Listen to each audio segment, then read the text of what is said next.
बिस्मिल्लाहिर्रहमानिर्रहीम। एक साहब ने इस वीडियो के बारे में मालूम किया है, पहले इस वीडियो को देख लें, उसके बाद मैं इस पर तबसरा करूँगा इंशाअल्लाह। हज़रत शाह अशरफ अली थानवी रहमतुल्लाह अलैह फरमाते हैं,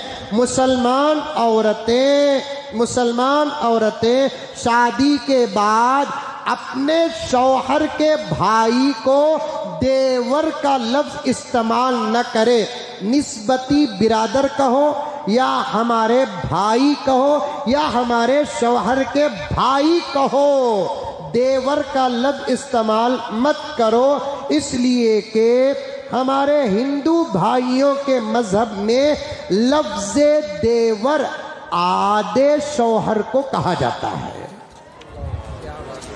थानवी ने लिखा है, हज़रत मौलाना अशरफ अली थानवी रहमतुल्लाह अलैह ने जो कुछ लिखा है वो इस तरह से है। ये एक किताब है, इसका नाम है इस्लामी शादी। इसे मुरतब किया है हज़रत मौलाना मुफ्ती ज़ैद साहब मज़ाहिरी नदवी दामत बरकातुहुल आलिया ने, और ये हज़रत थानवी रहमतुल्लाह अलैह के इफ़ादात का मजमुआ है। हज़रत मुफ्ती ज़ैद साहब मज़ाहिरी दामत बरकातुहुल आलिया ने हज़रत थानवी रहमतुल्लाह अलैह के जो मलफूज़ात हैं इधर उधर बहुत सी किताबों के अंदर जो है उनको यकजा किया है, बहुत से मजमुए जमा किए हैं हज़रत मुफ्ती ज़ैद साहब ने। तो इसी तरह का एक मजमुआ ये भी है इस्लामी शादी के उन्वान से। तो इसमें हज़रत ने लिखा है, उसका सफ़ा नंबर 197 और 98 है। यहाँ उन्वान यही है, लफ्ज़ देवर का इस्तेमाल मुनासिब नहीं।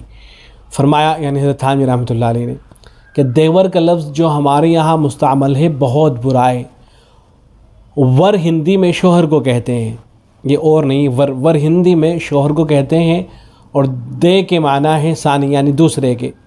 बस देवर के माना शोहर सानी के हुए, दूसरे शोहर के।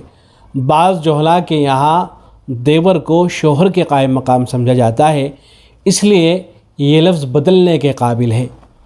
इसी तरह मुझे साले का लफ्ज़ भी बहुत बुरा मालूम होता है, ये थानवी रहमतुल्लाह अलैह फरमा रहे हैं। बाद अल्फाज असल इस तरह के हमारे यहाँ मशहूर हो गए हैं जिनके बारे में थानवी रहमतुल्लाह अलैह ने तवज्जो दिलाई है कि अल्फाज इस्तेमाल नहीं होने चाहिए। इसी तरह का ये जो लफ्ज़ है लवातत, इसके बारे में थानवी रहमतुल्लाह अलैह ने फरमाया है कि इसको इस्तेमाल नहीं किया जाना चाहिए।